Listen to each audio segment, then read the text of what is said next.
আমার আল্লাহ এই কোরআন নাজিল করে আল্লাহ তাআলা জানিয়ে দিলেন, আমি তোমাদের মাঝে এমন একটা কিতাব নাজিল করে দিলাম, যালিকাল কিতাবু লা রাইবা ফীহি হুদাল লিল মুত্তাকিন। মুসলমান ভাইয়েরা, আল্লাহ তাআলা এত সুন্দর এত দামি একটা কিতাব আমাদের জন্য নাজিল করলেন, যেই কিতাবের শুরুতে আল্লাহ তাআলা চ্যালেঞ্জ করে জানিয়ে দিলেন, আমি তোমাদের জন্য এমন একটা কিতাব নাজিল করলাম, যেই কিতাবের ভিতরে ভুল তো দূরের কথা, এই কিতাবের ভিতরে সন্দেহের কোনো অবকাশ নাই। এবার মুসলমান ভাইয়েরা, এত দামি কিতাব আমাদের মাঝে কোথা থেকে আসলো? এবার আমরা যদি কিতাবকে প্রশ্ন করি, ও কিতাব তুমি একটু বলে দাও, তুমি কোথায় থেকে আসছো, তোমার বাড়ি কোথায়? কিতাব কত সুন্দর করে উত্তর দিয়ে দেয়, বাল হুয়া কুরআনুম মাজিদুন ফি লাওহিম মাহফুজ। আল্লাহু আকবার। কিতাব উত্তর দিয়ে দিলেন, আমার বাড়ি হলো লাওহে মাহফুজে। এবার আমরা কিতাবকে যদি প্রশ্ন করি, ও কিতাব তুমি বলে দাও, ও কিতাব তোমাকে কে পাঠিয়েছেন?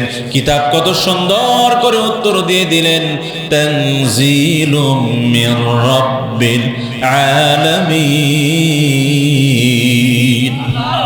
কিতাব সুন্দর করে জানিয়ে দিলেন, আমি দয়াময় মহাপরাক্রমশালী আল্লাহ তাআলার পক্ষ থেকে দুনিয়াতে আগমন করেছি। এবার আমরা কিতাবকে যদি বলি, ও কিতাব তুমি যে দুনিয়াতে আগমন করেছ, আমরা দুনিয়ার এক প্রান্ত থেকে আরেক প্রান্তে যদি যাইতে হয়, যানবাহনের প্রয়োজন হয়, ও কিতাব তোমার বাড়ি হলো লাওহে মাহফুজে, লাওহে মাহফুজ থেকে তুমি যে দুনিয়াতে আগমন করেছ, ও কিতাব তুমি কার মাধ্যমে আগমন করেছ? আসমান থেকে আল্লাহ তাআলা তোমাকে কার মাধ্যমে পাঠিয়েছেন? কিতাব কত সুন্দর করে জানিয়ে দিলেন, নাযালা বিহির রূহুল আমিন।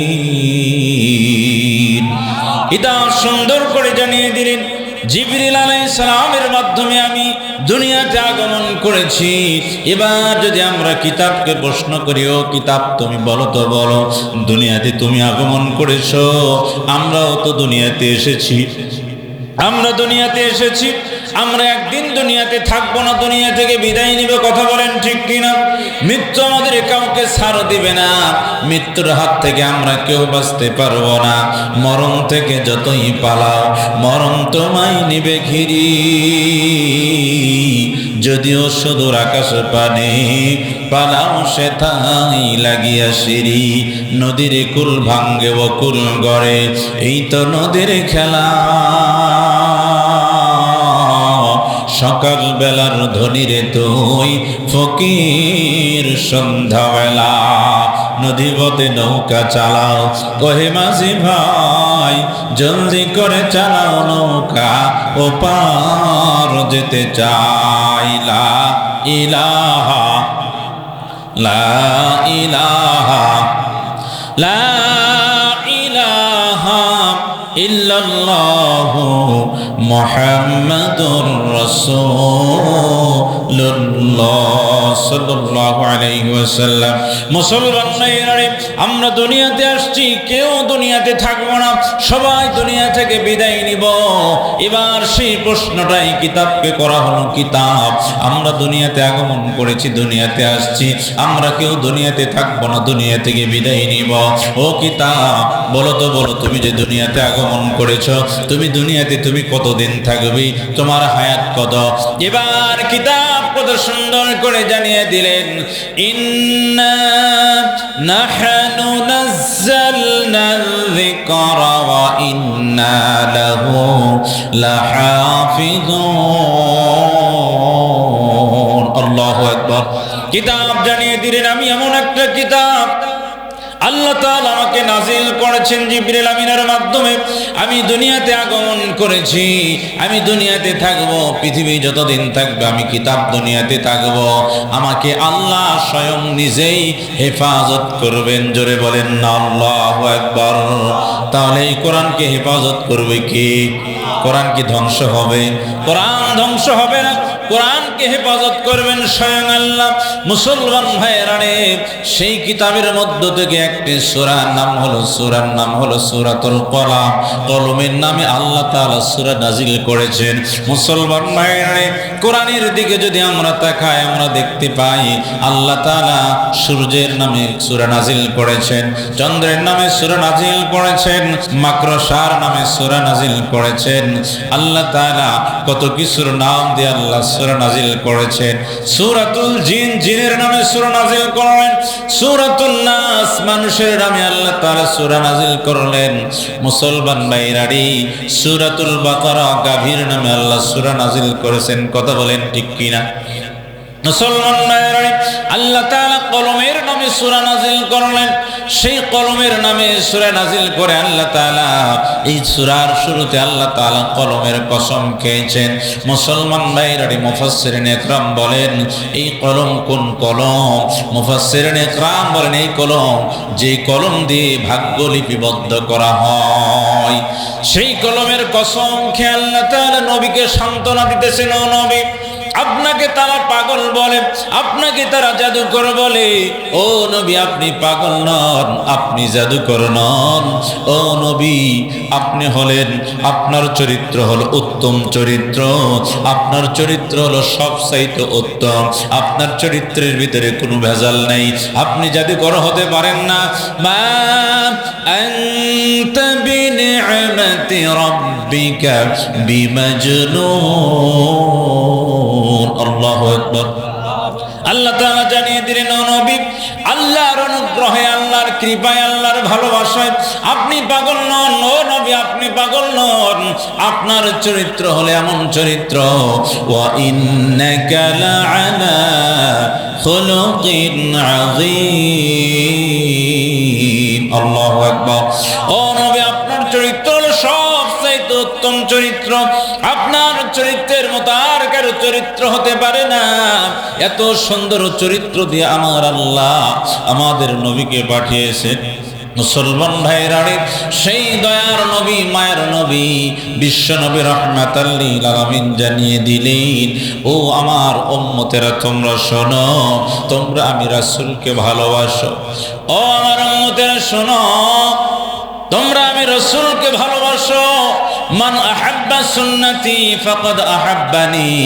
তোমরা যারা আমার ভালোবাসার দাবিদার, তোমরা যারা আমি নবীর ভালোবাসার দাবিদার, মান আহাব্বা সুন্নতি ফাকাদ আহাব্বানি।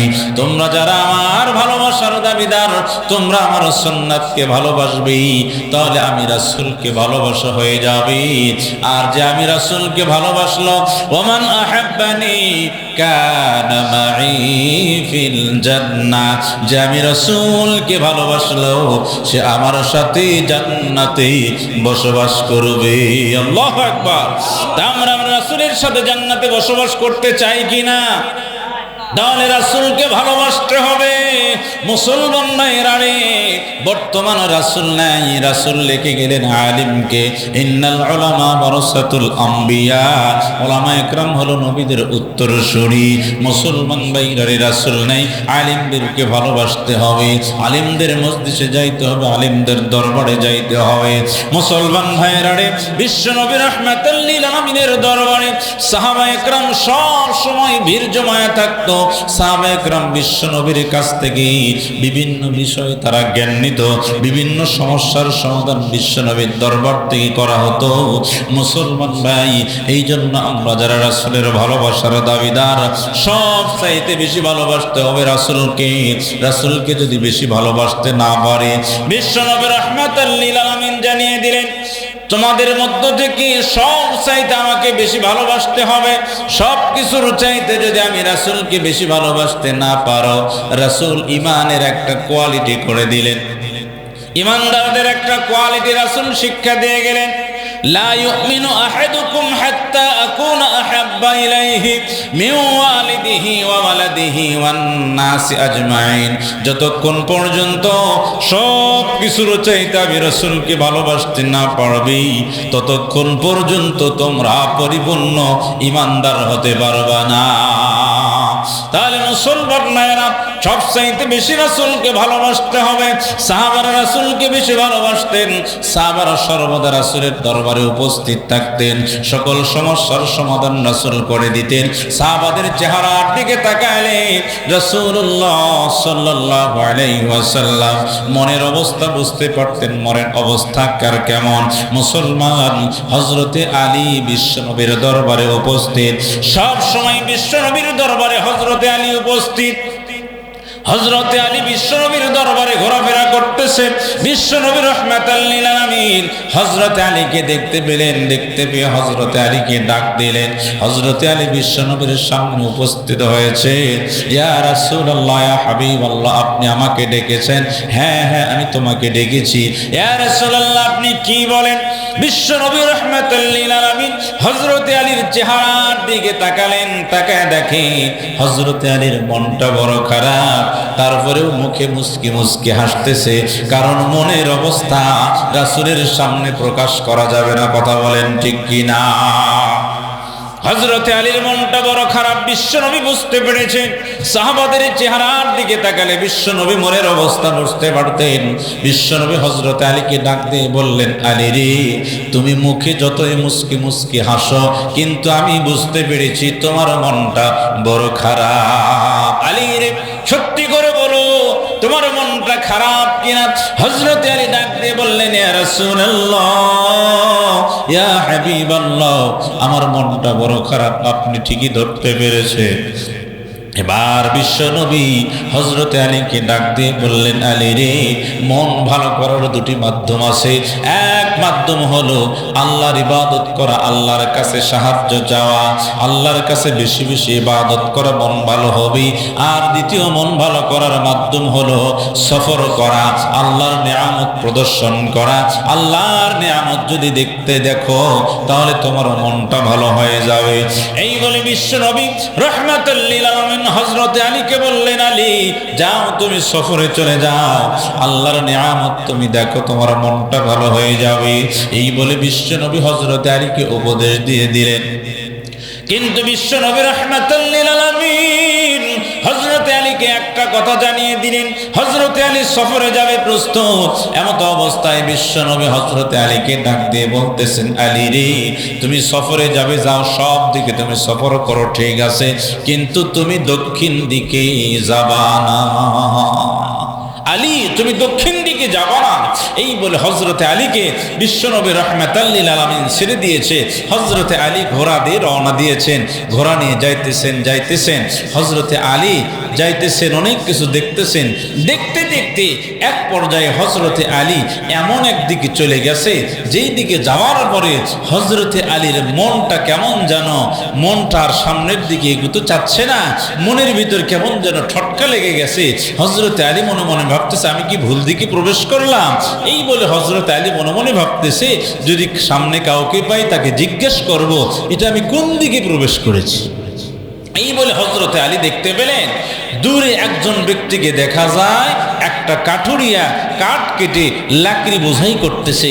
হযরতে আলী সামনের দিকে অগ্রসর হয়ে কাঠুরিয়ার কাছে যাবে, এমত অবস্থায় হযরতে আলী দেখতে পেলেন কাঠুরিয়া তার গাট্টিতে অনেকগুলো লাকড়ি সংগ্রহ করেছে। লাকড়ি সংগ্রহ করে বোঝা বাঁধবে এবং বোঝা বেঁধেছে। বাঁধার পরে এই বোঝাটা ওই কাঠুরিয়া কাঁধে উঠাবে, কিন্তু কাঁধে উঠাতে পারতেছে না ভারীর কারণে। হযরতে আলী মনে মনে ভাবতেছেন, এত ভারী বোঝা উঠাতে পারতেছে না, আমি একটু সাহায্য করে তার বোঝাটা কাঁধে উঠাইয়া দিব। এই বলে হযরতে আলী সামনে দুই এক ধাপ গিয়েছেন। যাওয়ার পরে হযরতে আলী দেখতে পেলেন লোকটা, কাঠুরিয়াটা তার বোঝার বাঁধন খুলে দিয়েছে। হযরতে আলী মনে মনে ভাবতেছে, এই বুঝেছে বোঝা থেকে লাকড়ি নামায়া ফেলবে, যাতে করে বোঝাটা হালকা হয়। কথা বলেন ঠিক কি না? কারণ বোঝা যদি ভারী হয়, সেই বোঝা যদি কেউ উঠাতে না পারে, বোঝা থেকে মাল কমায়া হালকা করে। কথা বলেন ঠিক কি না? হযরতে আলী এই মনে করে সামনে গেলেন, গিয়ে দেখে ওই লাকড়িওয়ালা, ওই কাঠুরিয়া বোঝা হালকা করে নাই, বরং আরো কিছু লাকড়ি বোঝার উপরে উঠাইয়া দিচ্ছে, দিয়ে বোঝা আবার বাঁধছে। বাঁধার পরে কাঁধে উঠাবে, কিন্তু কাঁধে উঠাতে পারতেছে না। হযরতে আলী দেখে আশ্চর্য হয়ে গেলেন, হায় হায়, এটা কি পাগল? এই লোকটা কি আসলে পাগল? বোঝা ভারী হলে বোঝা থেকে লাকড়ি কমাতে হবে। বোঝা ভারী হওয়ার কারণে লোকটা বোঝায় আরো লাকড়ি সংগ্রহ করতেছে। আসলে লোকটা মনে হয় সুবিধার নয়, লোকটা মনে হয় ভালো নয়। হযরতে আলীর মাথার ভিতরে বিশ্বনবীর ওই কথাটা ঢুকে গেছে। কারণ বিশ্বনবী বলেছে, আলী তুমি সব দিকে সফর করবা, আল্লাহর নিয়ামত দেখবা, তবে তুমি দক্ষিণ দিকে প্রবেশ করবা না। হযরতে আলীর মাথায় চিন্তা ঢুকে গেছে, আমি কি ভুল দিকে প্রবেশ করেছি? কারণ আমি যা দেখতে পাচ্ছি এগুলো তো উল্টা পাল্টা। আলী মনে করতেছেন আমি নিশ্চয়ই ভুল দিকে প্রবেশ করেছি। কথা বলেন ঠিক কিনা? মুসলমান নাইরে হযরতে আলী আর লাকড়িওয়ালার দিকে গেলেন না। হযরতে আলী লাকড়িওয়ালার কাছ থেকে ফিরতেছেন। মুসলমান, এখানে একটা প্রশ্ন থেকে গেল, কে ওই লাকড়িওয়ালা? বোঝা কেন কমাইতেছে না? বোঝা থেকে লাকড়ি কেন নামাই না? ওই লাকড়িওয়ালা কেন বোঝাই বারবার লাকড়ি স্তূপ করতেছে? ওই লাকড়িওয়ালা কি ওই বোঝাটা কিসের বোঝা? এখানে একটা প্রশ্ন থেকে গেল, আপনারা মনে রাখবেন। ও মুসলমান, হযরতে আলী এই বলে তার ঘোড়ার লাগামটা ঘোরাইতেছে। এমন অবস্থায় হযরতে আলী দেখতে পেলেন তিনটা কূপ দেখা যায়। তিনটা কূপের মধ্য থেকে একটা কূপ দিয়ে পানি বাইর হচ্ছে। এক কূপ থেকে পানি বাহির হয়ে তিনটা কূপের মধ্য থেকে মাঝখানে একটা কূপ, তারপরে আরো একটা কূপ। প্রথম কূপ থেকে পানি বাহির হওয়ার পরে এই কূপের পানি তৃতীয় নম্বর কূপের ভিতরে পড়তেছে। মুসলমান, স্বাভাবিক নিয়ম হলো প্রথম কূপের পানি দ্বিতীয় কূপে পড়বে। কথা বলেন ঠিক কিনা? প্রথম কূপের পানি দ্বিতীয় কূপে পড়বে, এটাই স্বাভাবিক। কিন্তু হযরতে আলী দেখতে পাইতেছেন প্রথম কূপের পানি দ্বিতীয় কূপে পড়ে না, প্রথম কূপের পানি গিয়ে পড়তেছে তৃতীয় নম্বর কূপে। হযরতে আলী আশ্চর্য হয়ে গেলেন, কি ব্যাপার? এটা তো আশ্চর্যজনক ঘটনা। হযরতে আলী বলতেছেন, না না, এখানে আর থাকা যাবে না, এখান থেকে যত তাড়াতাড়ি সম্ভব এখান থেকে সরে যেতে হবে। মুসলমান ভাইরা, হযরতে আলী সেখান থেকে লাগামটা ঘুরাইছেন। এখানে একটা প্রশ্ন থেকে গেল, এই প্রথম কূপের পানি কেন তৃতীয় নম্বর কূপে পড়তেছে, দ্বিতীয় নম্বর কূপে কেন পড়তেছে না? এখানে একটা প্রশ্ন থেকে গেল, পরের সময় হলে আমি বলে দিব। মুসলমান ভাইরা, এই বলে হযরতে আলী ঘোড়ার লাগাম ঘোরাইছে। হযরতে আলীর চোখে এমন একটা আশ্চর্য, এত সুন্দর একটা জিনিস হযরতে আলীর চোখে পড়ে গেছে। হযরতে আলী দূর থেকে দেখতে পেলেন সুন্দর একটা পাখি দেখা যায়। এত সুন্দর পাখি, হযরতে আলী পাখির দিকে তাকাইয়া চিন্তা করতেছেন, এত সুন্দর পাখি আমি কোনোদিন দেখি নাই। হযরতে আলী পাখির দিকে তাকায় আছে। হযরতে আলী পাখির দিক থেকে চোখ ফেরাতে পারতেছে না। হযরতে আলী ভালো করে লক্ষ্য করে দেখি, ওই পাখিটা শুধু সুন্দর নয়, ওই পাখির শরীরে লেখা আছে লা ইলাহা ইল্লাল্লাহু মুহাম্মাদুর রাসূলুল্লাহ। আল্লাহু আকবার। মুসলমান ভাইরা, হযরতে আলী দূর থেকে দেখতে পেলেন এত সুন্দর একটা পাখি, আবার পাখির শরীরে লেখা আছে কালিমা লা ইলাহা ইল্লাল্লাহ মুহাম্মাদুর রাসূলুল্লাহ। হযরতে আলীর অন্তরে একটা আকাঙ্ক্ষা জেগে গেল, এই পাখিটা আমি শিকার করব, পাখিটা আমি ধরে ফেলবো। এই বলে হযরতে আলী সামনের দিকে রওনা দিয়েছে পাখিটাকে ধরার জন্য। পাখিটাকে ধরবে, এমন অবস্থায় হযরতে আলীর সামনে থেকে পাখিটা উধাও।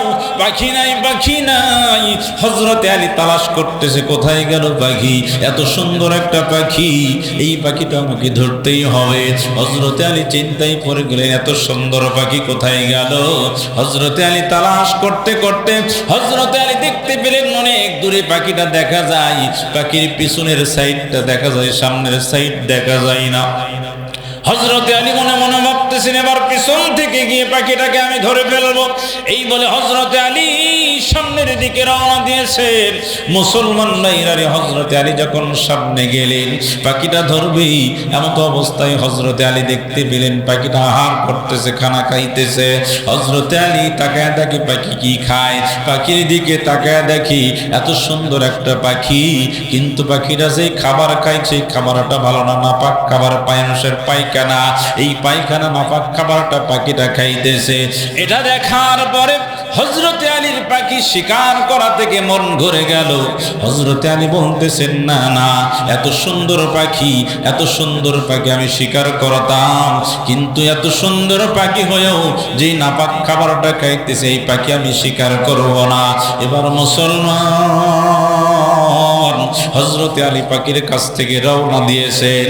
মুসলমান ভাইদের এখানে একটা প্রশ্ন থেকে গেল, এত সুন্দর পাখিটাকে কেন নাপাক খাবার খাইতেছে? এবার হযরতে আলী চলে আসবেন। হযরতে আলী বলতেছেন, না না, আমি ভুল এলাকায় প্রবেশ করেছি, এই এলাকায় আর থাকা যাবে না। এই বলে হযরতে আলী রওনা দিয়েছেন। যাইতেছেন এমত অবস্থায় হযরতে আলী বুঝতে পারলেন তার হাত কে যেন পাকড়াও করেছে, হাতটা কে যেন ধরে ফেলেছে। ও মুসলমান, হযরতে আলী পিছনের দিকে তাকায় দেখি, হযরতে আলী দেখতে পেলেন তার হাত ধরে আছে একজন বুড়ি মা। একজন বুড়ি মা হযরতে আলীর হাত ধরে আছে। হযরতে আলী বুড়িমার কাছ থেকে হাত ছোটাতে পারছে না, যাকে বলা হয় শেরে খোদা। এত শক্তির অধিকারী হযরতে আলী, বুড়িমা হাতটা ধরেছে, হযরতে আলী বুড়িমার কাছ থেকে হাতটা ছোটাতে পারতেছে না। এবার হযরতে আলী অনেক চেষ্টা করতেছেন, না না, কিছুতেই বুড়িমা হযরতে আলীর হাতটা ছেড়ে দেয় না। মুসলমান ভাইরা রে, মানুষ যখন বিপদে পড়ে যায়, বিপদের মুহূর্তে কেউ সাহায্য না করলেও একজন সাহায্য করেন, তিনি হলেন আমার আল্লাহ। মুসলমান ভাইরা রে, হযরতে আলী আল্লাহ তাআলার দরবারে দুহাত তুলে দোয়া করলেন, ওগো মালিক, আমি আলী মহা বিপদে পড়েছি, ওগো আল্লাহ, এই বুড়িমার হাত থেকে আমাকে উদ্ধার করো। হযরতে আলী আল্লাহর কাছে দোয়া করেছেন। দোয়া করার সাথে সাথে হযরতে আলী দেখতে পেলেন সামনের দিক থেকে 5 জন সৈন্য হযরতে আলীকে উদ্ধার করার জন্য আল্লাহ তাআলা পাঠিয়েছেন। আল্লাহু আকবার। 5 জন সৈন্য সামনে থেকে আসতেছে, বুড়িমার কাছ থেকে হযরতে আলীকে উদ্ধার করবে। 5 জন সৈন্য হযরতে আলীর কাছে এসে বুড়িমার সাথে লড়াই করা শুরু করে দিল। লড়াই করতে করতেই এক পর্যায়ে দেখা গেল ওই 5 জন সৈন্য বুড়িমার কাছে পরাজয় বরণ করে ওই 5 জন সৈন্যকেও বুড়িমা আটক করেছে। এবার মুসলমান ভাইরা, হযরতে আলী চিন্তায় পড়ে গেলেন, এত মহা বিপদ থেকে কে আমাকে উদ্ধার করবে? হযরতে আলী সহ ওই 5 জন সৈন্য 6 জন মিলে আল্লাহর কাছে দোয়া করলেন। ও মুসলমান, আল্লাহ তাআলা হযরতে আলীর দোয়া কবুল করে 6 জনের দোয়া কবুল করে। এবার আল্লাহ তাআলা 5-6 30 জন সৈন্যকে পাঠিয়ে দিলেন বুড়িমার হাত থেকে হযরতে আলীকে উদ্ধার করার জন্য। 30 জন সৈন্য উপস্থিত বুড়িমার সাথে লড়াই করা শুরু করে দিল। লড়াই করতে করতে করতে করতে এক পর্যায়ে বুড়িমার কাছে পরাজয় বরণ করি ওই 30 জন সৈন্য বুড়িমার হাতে বন্দী হয়ে গেল। মুসলমান ভাইরা, এবার হযরতে আলী চিন্তায় পড়ে গেলেন, ব্যাপার কি? এতগুলো সৈন্য বুড়িমার সাথে পারতেছে না, কারণটা কি? হযরতে আলী তার সাথে যে 5টা সৈন্য ছিল আরো 30 জন, তিনি সহ 36 জন মিলে আল্লাহর কাছে দোয়া করলেন। আল্লাহর কাছে দোয়া করার সাথে সাথেই আল্লাহ তাআলা এদের উদ্ধার করার জন্য 1 জন সৈন্য পাঠায়া দিলেন। এই 1 জন সৈন্যকে দেখে হযরতে আলী চিন্তা করতেছে, 5 জন পারল না, যেই বুড়িমার সাথে 30 জন পারল না, সেই বুড়িমার হাত থেকে 1 জন কেমন করে উদ্ধার করবে? হযরতে আলী চিন্তা করতেছেন একজন ব্যক্তি কিভাবে উদ্ধার করবে। কিন্তু রে মুসলমান, ওই 1 জন সৈন্য এসে বুড়িমার সাথে লড়াই করতে করতেই বুড়িমাকে পরাজয় বরণ করে ওই 1 জন সৈন্য বুড়িমার হাত থেকে 36 জনকে উদ্ধার করলো। আল্লাহু আকবার। এবার মুসলমান ভাইরা, কেউ 1 জন সৈন্য, এইখানে একটা প্রশ্ন থেকে গেল মুসলমান ভাইরারি। এবার হযরতে আলী বিশ্বনবীর কাছে উপস্থিত হলেন। বিশ্বনবীর কাছে এসে বিশ্বনবীকে বলতেছেন, ইয়া রাসূলুল্লাহ, ইয়া হাবিবাল্লাহ, আপনি আমাকে সফরে পাঠাইছেন মন ভালো করার জন্য। ওগো নবী, আমি আলী সফর করেছি, কিন্তু গো নবী আমার মনে শান্তি হয় না, বরং আমার শান্তির চাইতে পেরেশানি বেড়ে গেছে। কথা বলেন ঠিক কি না? হযরতে আলীর পেরেশানি বেড়ে গেছে। যেই মনে শান্তির জন্য সফরে গেল, কিন্তু হযরতে আলীর মনে পেরেশানি বেড়ে গেছে। বিশ্বনবী বললেন, আলী কি ব্যাপার, কি পেরেশান, আমাকে একটু খুলে বলো, কি ঘটনা ঘটেছে? হযরতে আলী বিশ্বনবী রাহমাতুল লিল আলামিনের কাছে প্রথম যে লাকড়িওয়ালার কথা উল্লেখ করলেন, উল্লেখ করার সাথে সাথেই বিশ্বনবী রাহমাতুল লিল আলামিনের মনটা বড় খারাপ হয়ে গেল। দ্বিতীয় যে সংবাদটা হযরতে আলী দিলেন, ওই কূপের সংবাদটা দেওয়ার কারণে বিশ্বনবী ঝরঝর করে চোখ দিয়ে পানি ফেলা শুরু করে দিলেন। তৃতীয় নাম্বার এবং চতুর্থ নাম্বার যে সংবাদটা আছে, এই তৃতীয় নাম্বার সংবাদ দেওয়ার কারণেও বিশ্বনবী রাহমাতুল লিল আলামিন আশ্চর্য হয়ে গেলেন। চার নম্বর সংবাদ দেওয়ার কারণে হযরতে আলীর সামনে বিশ্বনবী মুস্কি হেসে দিলেন। তাহলে মুসলমান ভাইরারি, প্রথম সংবাদের পরে বিশ্বনবীর মন খারাপ, দ্বিতীয় সংবাদের পর বিশ্বনবী কেঁদে দিলেন, তৃতীয় সংবাদের পরে বিশ্বনবী আশ্চর্য হয়ে গেলেন, চার নম্বর সংবাদের পরে বিশ্বনবী রাহমাতুল লিল আলামিন মুস্কি হেসে দিলেন। কারণটা কি? এবার মুসলমান হযরত আলীকে বিশ্বনবী রাহমাতুল লিল আলামিন জানিয়ে দিলেন, ও আলী, তুমি কি এই ঘটনার ব্যাখ্যা জানতে চাও? হযরত আলী বলেন, আব্বাজান বলেন বলেন, এমন আশ্চর্য ঘটনা কেন আমার সামনে ঘটে গেল? ও নবী ইয়া রাসূলুল্লাহ, হাবিবাল্লাহ, আমাকে একটু এর ব্যাখ্যাটা দিয়ে দেন। বিশ্বনবীর সামনে যখন হযরতে আলী ওই বোঝাওয়ালা লাকড়িওয়ালা কাটুরিয়ার ঘটনাটা বলেছিলেন, বিশ্বনবী রাহমাতুল লিল আলামিন হযরতে আলীকে ডাক দিয়ে বললেন, ও আলী, ওই ব্যক্তিটা কে, যেই ব্যক্তি বোঝা বাঁধতেছিল, কে ওই কাঠুরিয়া, তুমি কি জানো? হযরতে আলী বলেন, না না, ও নবী, আপনি আমাকে বলে দেন। বিশ্বনবী রাহমাতুল লিল আলামিন ব্যাখ্যা করে দিলেন, ও আলী, শোনো শোনো, ওই কাঠুরিয়া হলো একজন গুনাহগার ব্যক্তির সমান, একজন গুনাহগার ব্যক্তির উপমা। আমরা প্রত্যেক দিন সকাল থেকে সন্ধ্যা পর্যন্ত কত গুনাহ করতেছি, গুনাহ করতে করতে গুনার বোঝা ভারী করে ফেলেছি। গুনার বোঝা ভারী করার পরেই আবার যখন সন্ধ্যা হয়ে গেল, রাত্র গভীর হয়ে গেল, সারা রাত চলে গেল, আবার যখন সকাল হলো, সকাল থেকে গুনাহ করা শুরু করে দিলাম, গুনাহ করতে করতে সারাদিন পারি দিলাম। হযরতে আলীকে বিশ্বনবী ডাক দিয়ে বললেন, আলী রে, ওই লাকড়িওয়ালা, ওই কাঠুরিয়া হলো ওই গুনাহগার ব্যক্তির মতো, যে গুনাহগার ব্যক্তি সকাল থেকে সন্ধ্যা পর্যন্ত গুনাহ করলো, রাত্র হয়ে গেল, আল্লাহর কাছে তওবা করলো না, পরের দিন আবারও গুনাহ করলো, রাত্র হয়ে গেল, আল্লাহর কাছে তওবা করলো না। মুসলমান ভাইরারি, বিশ্বনবী হযরতে আলীকে জানিয়ে দিলেন, আলী রে, ওই ব্যক্তি হলো লাকড়িওয়ালা কাঠুরিয়া হলো গুনাহগার ব্যক্তি, আর ওই লাকড়ির বোঝা হলো গুনার বোঝা, যে প্রত্যেক দিন এত গুনাহ করার পরেও রাত্রিবেলা তওবা করতেছে না, আল্লাহর কাছে মাপ চাই না। ওই গুনাহগার ব্যক্তির মতোই লাকড়িওয়ালা গুনার বোঝা বেঁধেছে, বাঁধার পরে গুনার বোঝা উঠাতে পারতেছে না, কাঁধে উঠাতে পারতেছে না, পরের দিন আবারও গুনাহ করতেছে গুনাহগার ব্যক্তি। এই কথা বলার কারণে হযরতে আলী বুঝতে পারলেন ওই লাকড়িওয়ালা হলো গুনাহগার ব্যক্তির সাদৃশ্য। আর এই ঘটনার কারণে বিশ্বনবী রাহমাতুল লিল আলামিনের মনটা বড় খারাপ হয়ে গেল। কারণ বিশ্বনবী মনটা বড় খারাপ। বিশ্বনবী হযরতে আলীকে ডাক দিয়ে বলতেছেন, আলী রে, আমার উম্মতের জন্য আমি এত কষ্ট করলাম, আমার উম্মতের জন্য আমি এত কষ্ট করলাম, আমার উম্মতের জন্য আমি শরীরের রক্ত বহালাম, আমার উম্মতের জন্য আমার দান মোবারক শহীদ করলাম, আমার উম্মতের জন্য আমার নিজ বাসভূমি মক্কা নগরী ত্যাগ করে হিজরত করে মদিনায় গেলাম, তারপরে আমার উম্মত হয়ে এত গুনাহ কেমন করে করে, আমার উম্মত হয়ে কেন আল্লাহর কাছে তওবা করে না? এই জন্য মুসলমান ভাইরা, যত গুনাহ হোক না কেন, আল্লাহ তাআলা ডাক দিয়ে বললেন, লা তাকানতু মির রাহমাতিল্লাহ ইন্নাল্লাহা ইয়াগফিরুয যুনুবা জামিআ।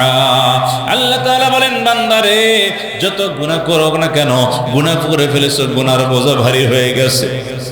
ও বান্দা, এত গুনাহ করে ফেলেছো, আমি আল্লাহর কাছে তওবা করো, আমি আল্লাহ তাআলা তোমার গুনাহগুলো মাফ করে দিও।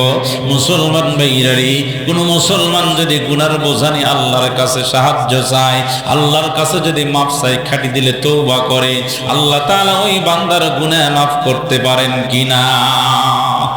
হযরতে মুসা আলাইহিস সালাম তার লোকদেরকে নিয়ে, অনুসারীদেরকে নিয়ে আল্লাহর কাছে দোয়া করতেছেন, আল্লাহর কাছে দোয়া করতেছেন, ওগো মালিক, আমার এই আবদারটা পুরা করতে হবে, আমার এই চাওয়াটা পুরা করতে হবে।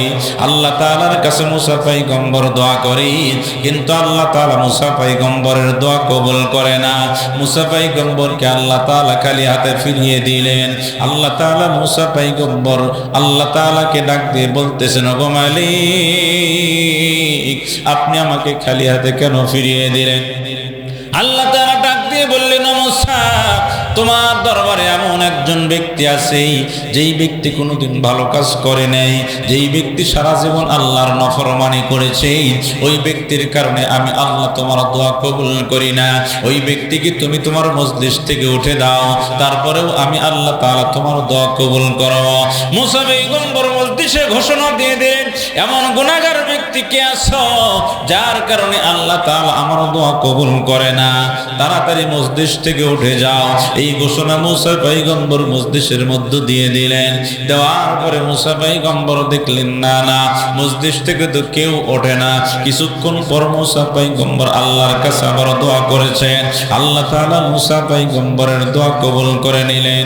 এবার আল্লাহ তাআলার কাছে মুসা পয়গম্বর ডাক দিয়ে বললেন, ওগো মালিক, আপনি আমার দোয়া কেন কবুল করলেন? ও মালিক, আমি তো দেখেছি মসজিদ থেকে তো কেউ ওঠে নাই। আল্লাহ তাআলা বললেন, মুসা রে, আমি আল্লাহ তাআলা তোমার দোয়া কবুল করেছি। মসজিদে গুনাহগার ব্যক্তিকে উঠে যাওয়ার কথা বলেছিলাম, ও মুসা, ওই গুনাহগার ব্যক্তি তোমার মসজিদেই আছে, তারপরেও আমি আল্লাহ তাআলা তোমার দোয়া কবুল করেছি।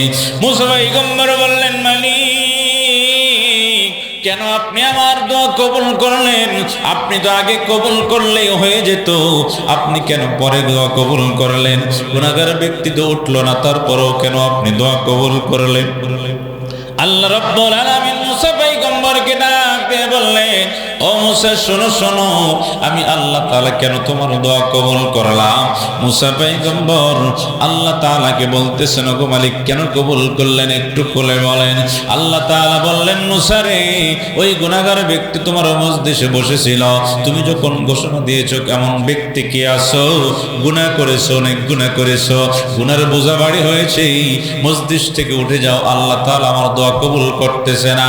এই ঘোষণা দেওয়ার পরে ওই গুনাহগার ব্যক্তি মজলিসে বসেছিল, ওই গুনাহগার ব্যক্তি মজলিস থেকে উঠে যাবে, ডান দিকে তাকায় দেখে তার বাবা চেয়ে আছে, বাম দিকে তাকায় দেখে তার সন্তান চেয়ে আছে, পিছনের দিকে তাকায় দেখে ভাই চেয়ে আছে, সামনের দিকে তাকায় দেখে আত্মীয় স্বজন চেয়ে আছে।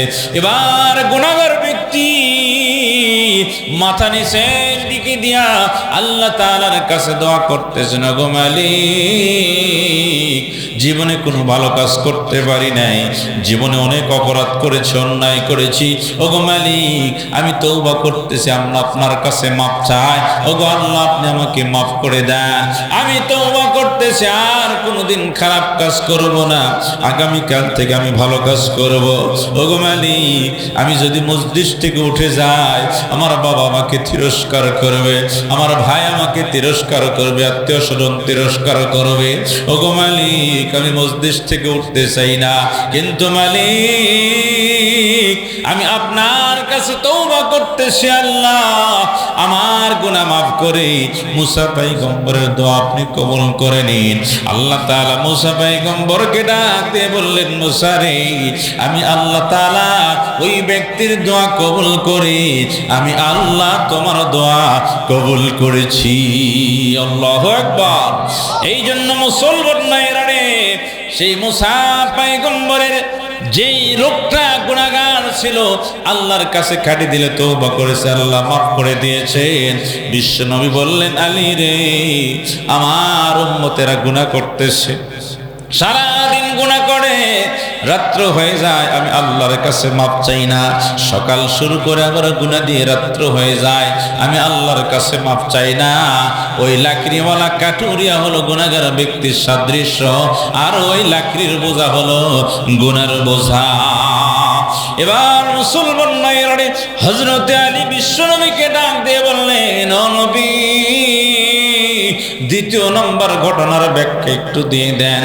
কারণ প্রথম কূপ থেকে যেই পানি উঠতেছিল, এই প্রথম কূপের পানি দ্বিতীয় কূপে পড়ার কথা, কিন্তু না না, দ্বিতীয় কূপে পড়তেছে না, প্রথম কূপের পানি তৃতীয় কূপে চলে যাচ্ছে।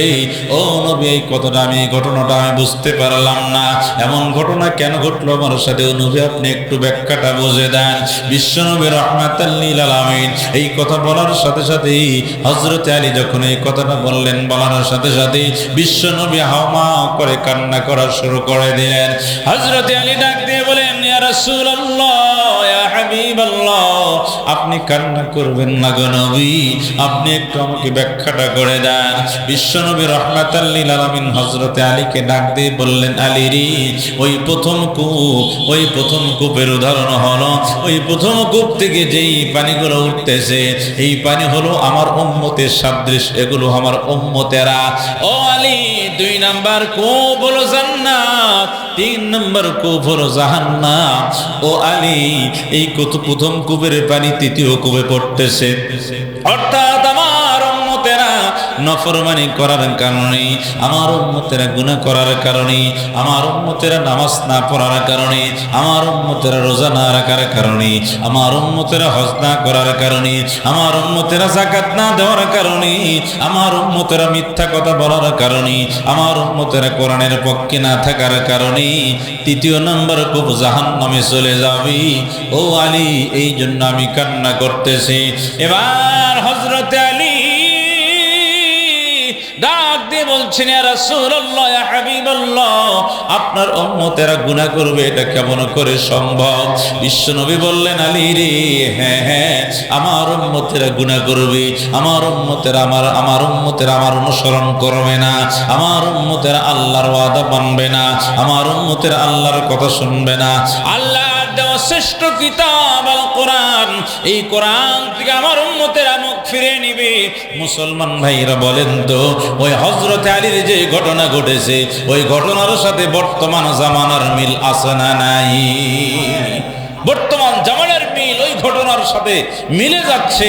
বিশ্বনবী হযরত আলীকে যে ব্যাখ্যা দিলেন, আলী, আমার উম্মতেরা দুনিয়াতে আসছে, আমি রাসূলকে মানবে, আমি রাসূলকে অনুসরণ করবে, আমি রাসূলের সাথে তারা জান্নাতে থাকবে, কিন্তু আলী, তারা আমাকে মানতেছে না, আমার আদর্শ মানতেছে না।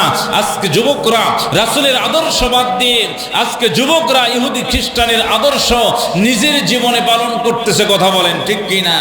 আজকে মুসলমানরা কোরআন থেকে দূরে সরে গিয়েছে। আজকে মুসলমানরা যখন কোরআন থেকে দূরে সরেছে, মুসলমানের উপরে বিপদ আর বালা মুসিবত পতিত হচ্ছে। কথা বলেন ঠিক কিনা?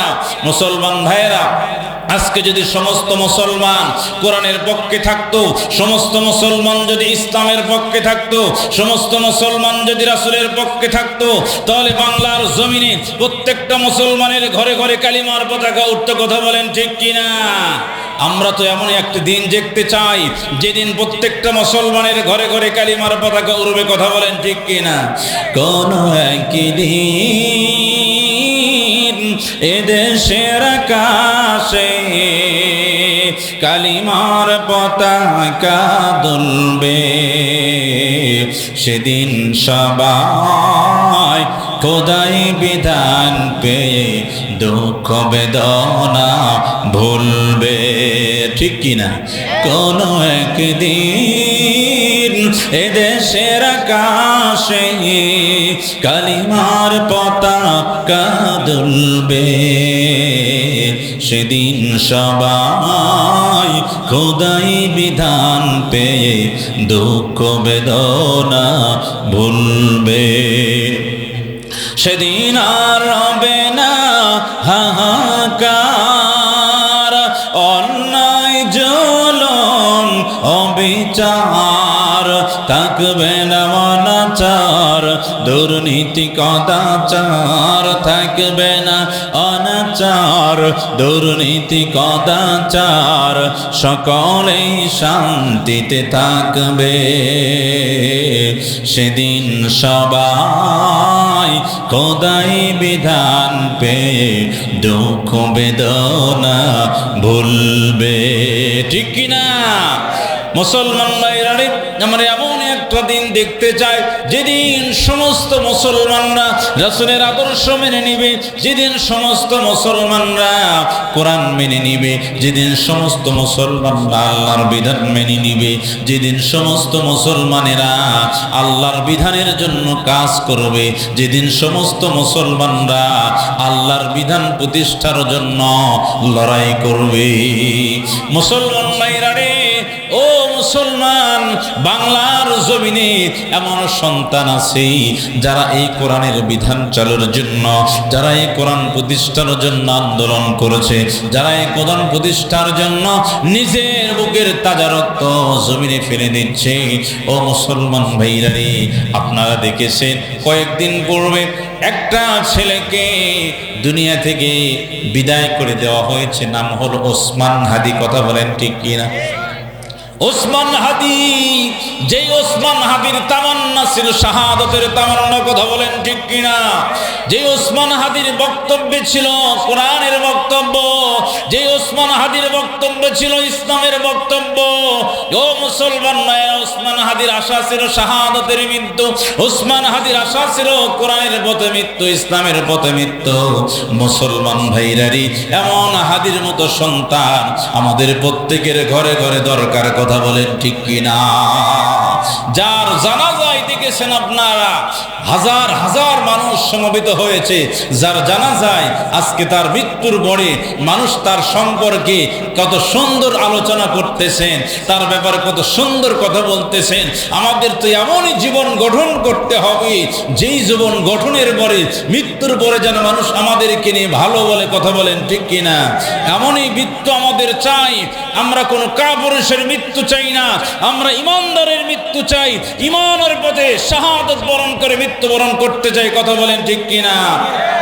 ইমানের পথে অবিচল থেকে আমার মরণ যেন হয়, কোরআনের পথে অবিচল থেকে আমার মরণ যেন হয়। তোমারই কাছে মিনতি আমার, তোমারই কাছে মিনতি আমার, ও গরহিম দয়াময়।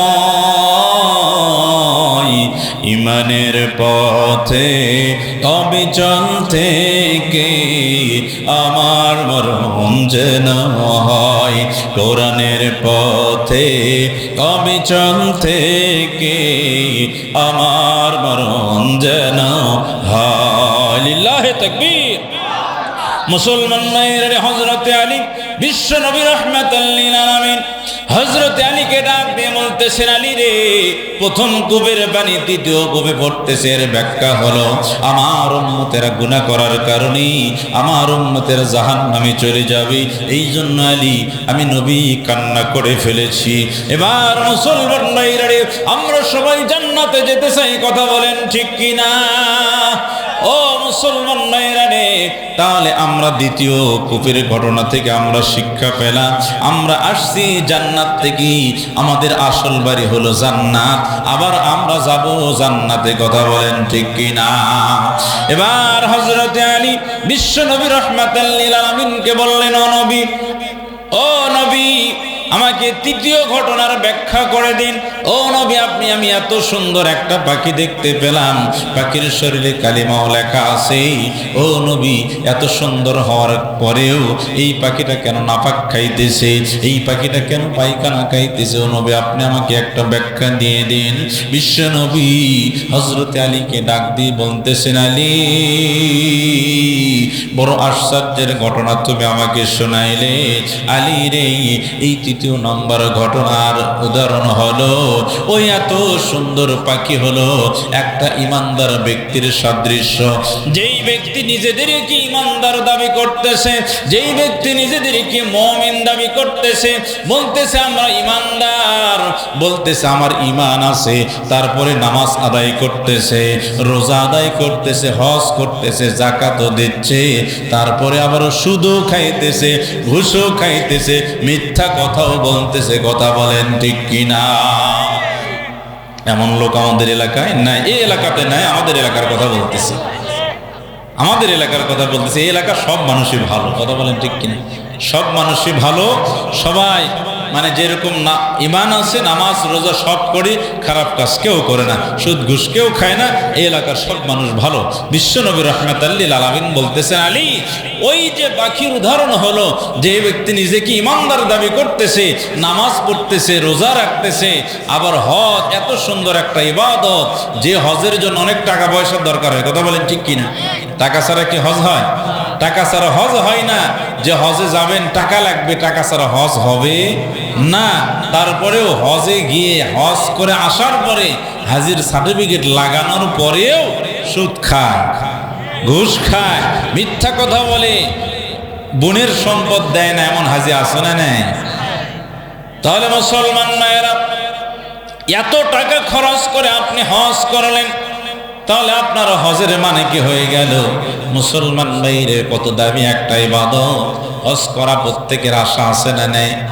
প্রত্যেকের আশা থাকতে হবে যে আল্লাহ জীবনে একবার হলেও যেন আপনার ঘর তওয়াফ করতে পারি, জীবনে একবার হলেও যেন আপনার ঘরে যাইতে পারি, এই আশা প্রত্যেকের অন্তরে থাকতে হবে। প্রত্যেকের অন্তরে আশা আছে না নাই? কিন্তু আশা আছে, হুজুর সম্বল নেই। কি নেই? সম্বল নেয়। মুসলমান ভাইয়ের, আল্লাহ যদি কবুল করে, তাহলে আল্লাহ কবুল করলে সম্বল লাগবে। আল্লাহ যদি কবুল করে, আল্লাহ যেভাবে হোক আপনাকে নিয়ে যাবে। মনে বড় আশা ছিল যাব মদিনায়, আশা আছে না নাই? সবাই একটু পড়েন আমার সাথে, আল্লাহ কবুল করবেন। সবাই পারেন না?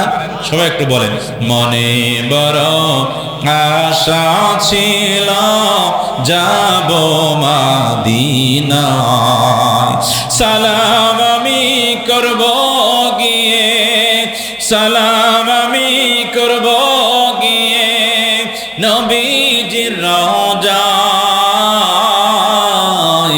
মনে বড় আশা ছিল যাব মদিনায়, আরব সাগর পারি দিব নেই কয় আমার তরি,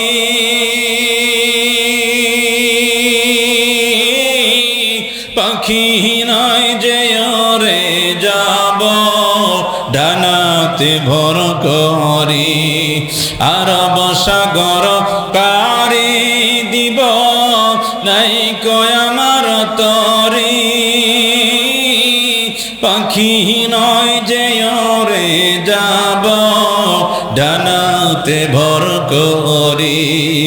আমার আশা আছে সম্বল নাই, আমার আশা আছে সম্বল নাই, করি কি উপায়? মনে বড় আশা ছিল যাব মদিনা। লিল্লাহি তাকবীর।